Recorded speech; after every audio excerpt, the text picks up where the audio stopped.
So good morning. My name is Irikefe. I hope we're all well. Happy Customer Week. I don't see any balloons here. I've been to a couple of offices, and in fact, the place is like a party ground. Cowrywise, well done. So it's indeed an honor to stand before everyone here, my fellow colleagues, practitioners, leaders in the industries, customers. We're all customers some way. So I want to start off, whilst my slide is coming up. By show of hands, can we have most of us noticed significant changes in the way businesses operate today? Just by show of hands. Only 1, 2, 3. Okay. I don't have my glasses on, so permit me when I see, if I'm squinting. Really what I mean, I want to highlight some examples. If you think about how we currently order taxis today, if you're in my generation, my own time, right, you either had the luxury of ordering a car hire service, right, if you had the money, or walking a couple of streets to the nearest taxi junction to hail a cab. And normally what happens is either, again, down to the size of your pocket, is either you signify that you want a drop, which means more money. Am I connecting with anyone in my generation? Or you get into a taxi, and then you're sharing that taxi with 4 to 5 people. What has Uber and Bolt done for us today? In the comfort of my own home, I can call my taxi when I'm ready. And sometimes I know that Uber has gone a step further. I can actually schedule my taxi just using my smartphone. I mean, it's incredible how life has changed over these years. Let me go give another example whilst my slide is still trying to load up. In my time again, DVDs, video cassettes, anyone? Kai? Chai, I'm the only one here. That can I do? So whilst I was a student, we didn't have the luxury of Netflix. You didn't have the luxury of, it's either you were studying and your downtime was to watch a movie, right? But the movie is either in your DVD or is in a cassette. Blockbuster, anyone knows Blockbuster? The idea was you go and hire the cassette, you rent it, thank you. You rent it, but you had a specific time when you have to return it. Excuse me, where's the experience there? So you are rushing to, if you're a cheapskate like me, I would only hire it for maybe 12 hours or 24 hours at best. No opportunity to rewind and savor the moment. What do we have today? Netflix. I can start, pause, skip intro, fast forward, sleep through it, through some scenes. Maybe when you get to some other scenes, you're like, okay, I missed the plot. Rewind. It's amazing, or again, all done from the comfort of your home.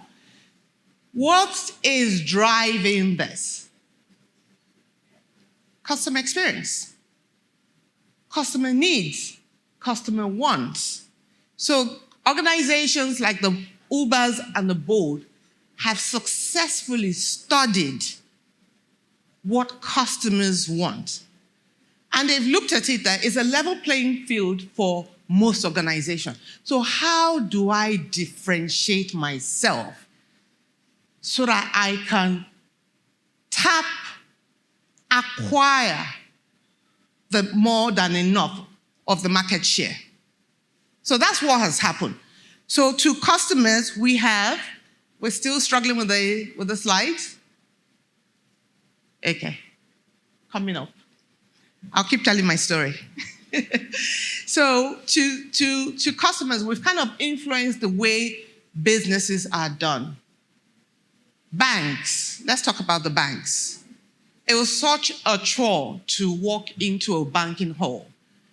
I mean, for a very simple transaction. I cannot tell you, and that's just the honest truth, when last I went into a banking hall. And I'm sure it's the same for most. I can do everything with my device. Every single thing with my device. Initially, if you all remember when the whole mobile banking era started, we were a bit skeptical, right? We're a bit skeptical that, let our money not disappear, the small money that we have, let it not disappear. But after a while, guess what? We actually valued convenience. Not that we didn't value security, but we valued convenience, right? We valued that seamless experience that we have when we can sit in the comfort, again, in the comfort of our own homes and transact. I've heard today that, I'm not going to mention the organization, has even gone as far as full face detection. That's the extent of technology driving customer behavior. Do I have a clicker? Okay. So I've just talked about how the landscape is completely unusual. If you're like me, I'm enjoying what I see today. And I'm hoping that a lot of organizations will ramp up to tap into what I want as a customer and not what everyone wants as a customer. They need to be able to identify at Irikefe. What are their wants? What are their needs? And personalize my engagement. If you go to the next couple of slides. Great. So a recent survey that was carried out by PwC stated that global CEOs, 45% of them believe that their organization or their business will not be viable in the next 10 years. Can you guys fast forward back to, 2014? And can you think about majority of the organizations that existed in 2014 that are no longer relevant today? Can we think of one? BlackBerry. Who would have thought?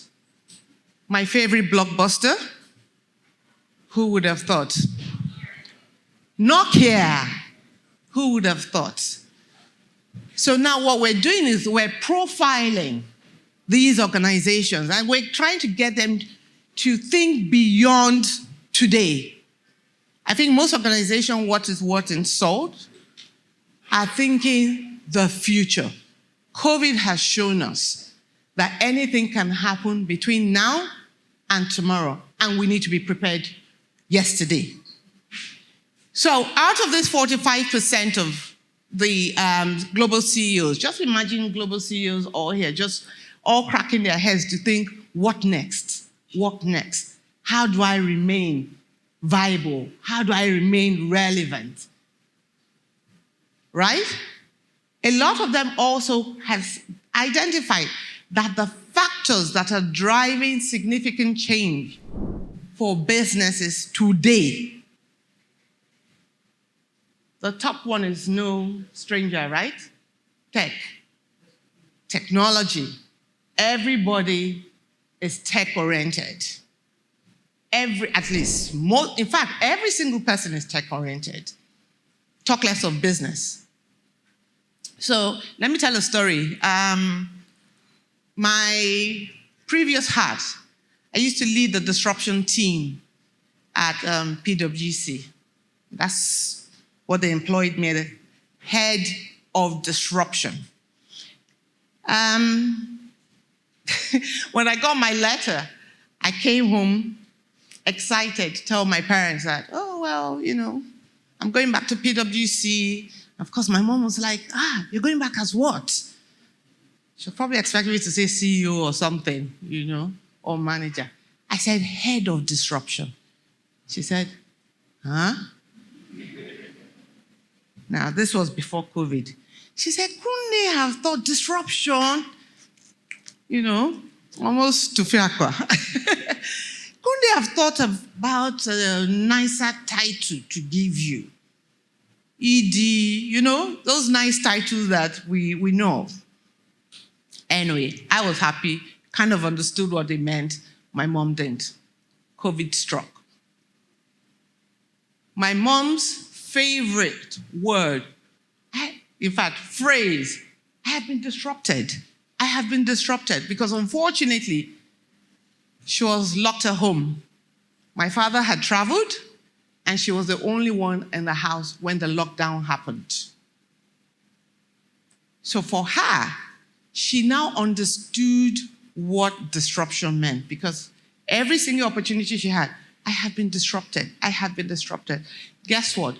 When the lockdown ban was lifted, my mom packed all her things and went back to the village. So basically what I'm trying to say here is we have to be forward thinkers. What is interesting, go back one, please. What is also interesting to note, just back one slide. I want to point out a stat there.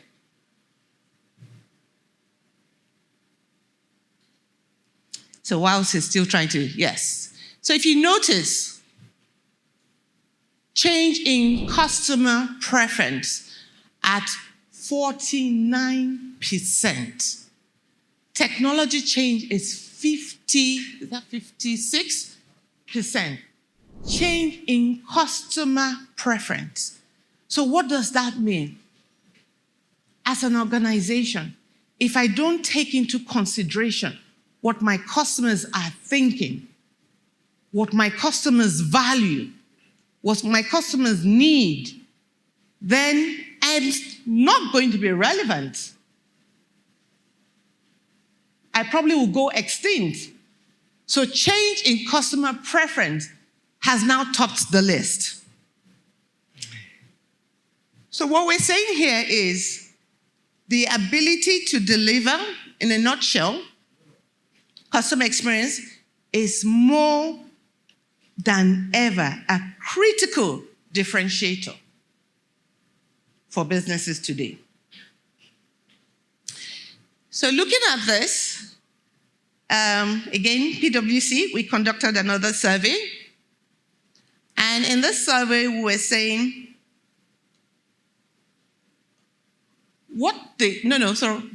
guys, go back. Thank you. Right, thank you. Out of this survey, what we found out that 55% of customers said they will stop buying from a company they otherwise liked after a bad experience. 55%. What does that do to a customer owner? It can wreck your business overnight. One customer said, sorry guys, pardon me, I can't read that far. One customer said, I am picky about where I spend my money and my time. Again, to that adage of customer is king. If we forgot that, as CX leaders, as business owners, we need to start remembering that. We need to start designing our products and services around our customers. And the same, thank you, next slide please. In the same customer loyalty survey, customers were asked why they left a brand. The top 3 reasons were quite telling. First one says, I've had a bad experience with product services. The second said, I had a bad experience with customer service. And the third says, to support issues I feel are important in society. The third one, unusual. It's unusual, right? But we're all becoming conscious of our environment somehow.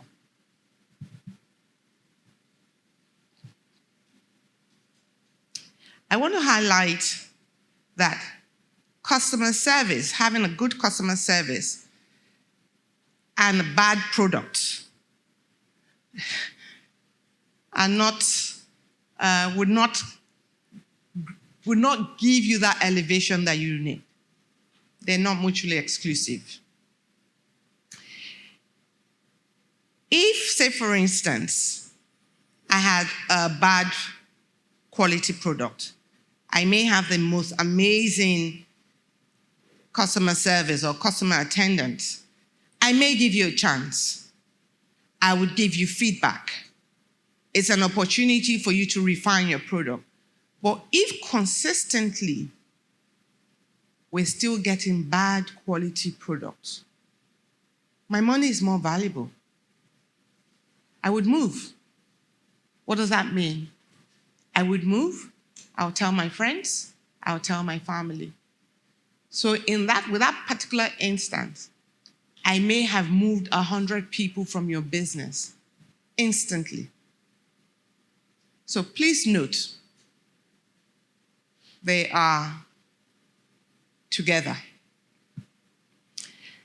I want to use the opportunity to give kudos to Cowrywise on the third line.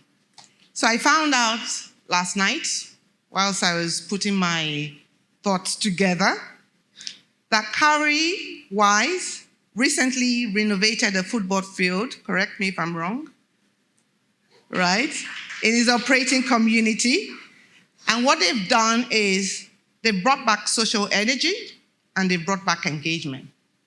That speaks to your third line. So most customers will identify with organizations that are in tune with their community beliefs, in tune with their values. It may be small, but to some, it's huge. So well done, Cowrywise. Next slide, please. Thank you. Wise. Sorry, I always say rise and wise. So basically what I'm saying here is, to excel at customer experience, customers and leaders must have a solid understanding of their customers. And this involves three things: the expected behavior in specific market contexts, what products and services or experiences they value enough to pay for, how profitable is it to your business. I always say, unless you're an NGO, you're running a business to generate revenue, right? To make a profit, right? To be relevant. So what we see, if I was to break this down, I'm basically saying that customers are unique. And what I value is different from what you value. So when I'm defining my customer experience journey, for instance, you have to realize that Ada's and Bingpe's are completely different. And you have to design accordingly for your target audience. I'm also saying that customers have a variety of touch points. So I may choose to go to the shops, my choice. I may choose to interact with you via an app, my choice. I may choose to, what are the others? Buy online, buy Instagram, for instance, my choice. What I want is that for each of those touch points, they must be synchronized. I don't want to go into your shop and I don't want to start giving my details in your shop. I want a continuous experience. So when I leave your shop and I go online to maybe continue a transaction, I need to know that you know who I am. You remember that I came to your shop to look for a pair of shoes. So all the touch points must align. That is effective customer experience. I'm also saying that it's not easy, this touch points, it's not easy to understand me as a customer, especially when I'm a difficult one. But if you pull all the data from all these points, you're able to identify who Ada is. You have some idea of who Ada is. And guess what? You can start to customize products and services for Ada. Where was the second one? So I've talked about value in terms of what I value, right? We also remember I've said that I can value things at different times. My values may differ from being paid. But at the end of the day, how do I, as a business, ensure growth? How do I ensure profitability? It's by having this single view of a customer. Once you identify the customer behavior, you identify their values, you are able to get a sense of who Ada is as a customer. Is Ada a high-valued customer? Is Ada just a regular Joe customer? Is Ada is a customer, but what impact does Ada's footprint create in my business? Again, remember, we're not running a charity, right? We've created a business to generate revenue. So I guess at this point, all customers are unique, all customers are valued, but there's some customers that ensure you get your returns. There are some customers I need to place high value on. There may be 3, there may be 4. Let me give an instance. I used to work for a telco. And Nigeria is predominantly a prepaid country. You know what I mean by prepaid? I have to pay to use. A particular telco has about 70 million subscribers. 70 million. Out of that 70 million, maybe now, 2 million, even less, are regarded as postpaid customers.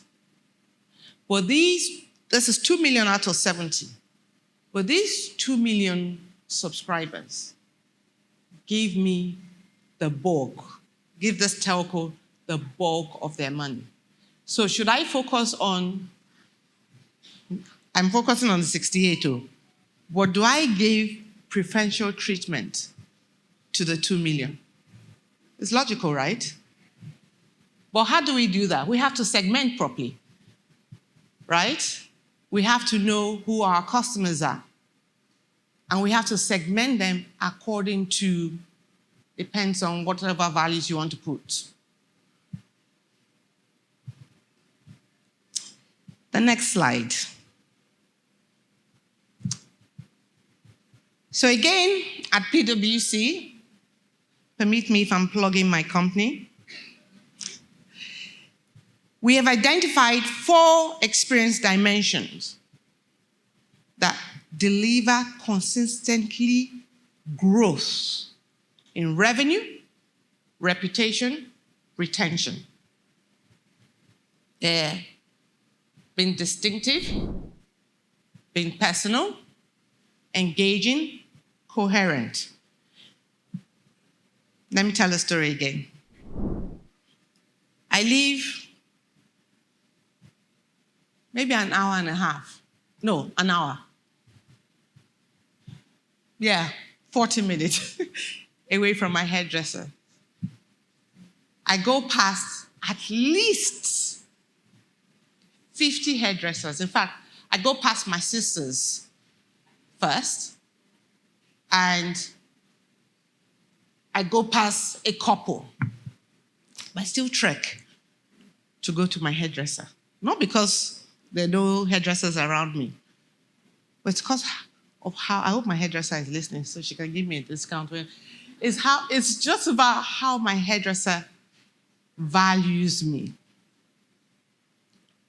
Every time I go there, the experience is unique. It's memorable. Beyond giving me biscuits, beyond giving me tea, anybody can do that, right? To a degree. But it's the attention you place on those things that they call little details. Very, very little. How much is a bag of tea? Negligible compared to how much you'll get from me, right? But it's the attention to detail.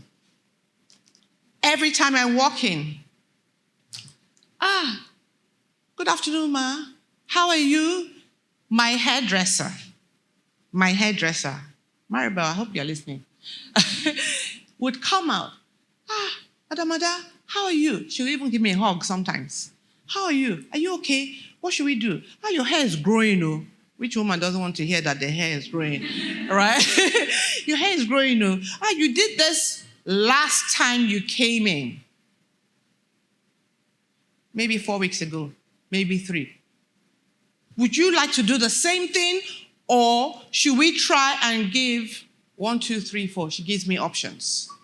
I'm there. At this point, I'm sipping tea, oh, guys. My legs are stretched, right? What is that? That's personal. Engaging.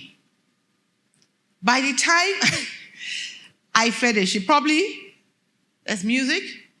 Sometimes I go with my laptop. I would say to her, do you mind if you just turn down the music? Just a bit, maybe because I want to take a call. And she would apologize to all the other customers. Do you guys mind, please? Just for 5 minutes. She just wants to take a call. How special? How special? There's trust. But the most important thing, it's coherent across board. Across board. The narrative isn't disjointed. It applies to me, it applies to my friend Mary, it's across board. But then includes my touch points. Because when I call to make an appointment, because I just don't like to wait, I'll be sent a text message. Oh, your appointment is so day, da. Would you like to cancel? If you don't cancel in 24 hours, I will charge you. So please, again, a reminder, no nasty surprises. Right? She gives me the option. She gives me the option to change my times if I want, if it's possible. Basically, guys, what I'm trying to explain here is that the customer experience I get from this, should I call it a one-man business, is just exceptional. Exceptional. And that's why I will keep trekking. On bad days, it takes me an hour and a half. No jokes, guys. And it's not cheaper. That's not why I'm traveling. I like cheap things, but that's what I'm traveling there because of the experience. And I can't put a price to the experience. Next slide.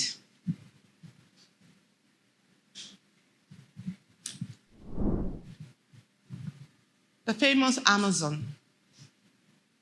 Do we have experiences with Amazon? If we don't, please, I suggest that you take some time to just do some research on Amazon. What they have done, it's mind-blowing. I don't know how they've done it, but it is mind-blowing. But I know how they've done it. They have focused on customer centricity. When you listen to Jeff Bezos, I don't know if I have the letter here. When he talks about his growth and management of Amazon business, he keeps saying a relentless focus on customer. Does anybody know that Amazon used to be relentless.com? Check it out. That was how he was thinking from the very beginning. Until today, he's still very relentless. If you want to achieve great customer centricity, now it's now nice. Everybody, I don't know if there's any customer centric. We're customer centric. What exactly does that mean? Go and look up Amazon, and you would understand what customer centricity means. Next slide, thank you.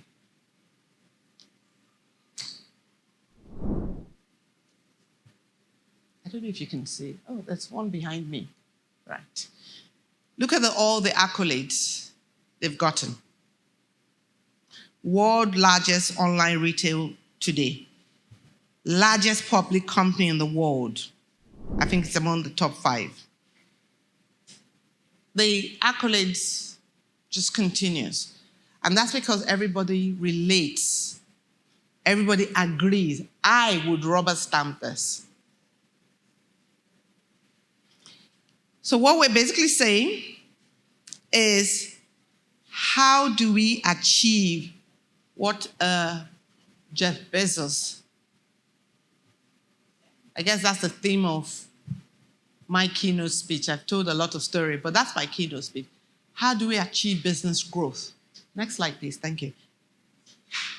So I keep saying that we can't really talk about customer experience without delving into employees. What are the greatest assets? If you ask any CEO, again, any CEO, reputable CEO, he will tell you that his people are his greatest assets. Okay? That's a given, right? But how do I treat my people? How do I create brand ambassadors out of my people? We keep talking about customer satisfaction. Well, employees are your customers. In fact, they're your number 1 customers. They're your soundboard. They're your guinea pigs. Now, imagine a disgruntled employee being the face of a company. Just imagine. I'll be like this. Yes. Have you called some call centers and you almost want to write to the CEO to say, you know what, whoever that person is, you better remove that person from your because they've just not been, it's as though I'm begging you to do a job. But the truth is, how have we treated that employee? How have we imbibed the culture of customer centricity in that employee? Again, to value. What value can that employee bring for me? Maybe when I start, which is not a very nice way to look at it, start looking at the value that an employee can bring to my business, maybe I will start treating the right way. But that's not correct. That shouldn't be the case.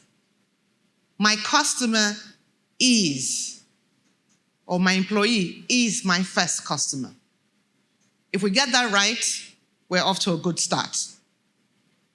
So there are companies who have seen, I don't think it's here, a 4.4 times lift than the average in profitability than the non-EX companies, EX-driven companies. So they've seen better ROIs where they've put experience at the heart of the design. So you know that thing they say about happy wife? Happy life. There's home, there's life. But we now have happy employees. Happy? Thank you. So there's a symbiotic relationship between employee experience, please don't forget that, and customer experience. Next slide. Oh, we put up the wrong one. Next slide. Let's see if it's there. Okay, no, go back one, please. Thank you. I was just going to talk about, and I would probably share with Eno once I'm done, how I mentioned, I think part of my intro was that I work for the experience consulting team at PwC. And what we do there is provide, or what I do, is provide customer transformation services to our clients. Truth be told, like disruption, right? It was, when I started with disruption, people couldn't understand disruption. When events happened, everybody was a champion. You know, disruption became the mainstay. It's the same with customer experience, and I don't know for the practitioners who are here. Sometimes when we're describing customer experience, they're looking at you like, good customer experience, isn't that a given? It's no longer a given. If you remember, organizations used to build products and services and just push out, regardless of whether their customers want it or not. Try that today. Nobody will touch you. Whilst it may sound fluffy, customer experience, and I've mentioned it before, is a differentiator. So it's not just about playing lip service. It is a differentiator. But the question people would ask is, how do we measure customer experience? And I think it's a valid question. How do I actually see or cross-check that those, sorry, the next slide, thank you, that those initiatives that I've put in place, like this is an initiative. Yes, it's to honor the Customer Service Week. Well, it is an initiative. I'm sure Eno, you say it's one of your KPIs, right? To a degree. Because guess what? It's created some visibility for the organization. I've had to go read up about Cowrywise. I've opened an account, right? But ordinarily, it would have just been any other company. So what Return Experience does for us is, what are those initiatives that we have put in place at the beginning of the year, start of the year? Or most organizations are going through their business planning sessions. How can I measure that these initiatives that we have put in actually will lead to ultimately what your stakeholders are looking for? Growth, profit. Using my example, I've onboarded. Maybe the last time you checked, you'll probably see 300 customers. I know you're more than 300. You have more than 300 for ease. But now you see 301. Again, if you study my pattern, you'll probably find that this additional one customer, by God, by His grace, will help you shift your needle. Am I making sense? So for PwC, we always say, we'll help you identify those initiatives. And we'll tie them to the outcomes.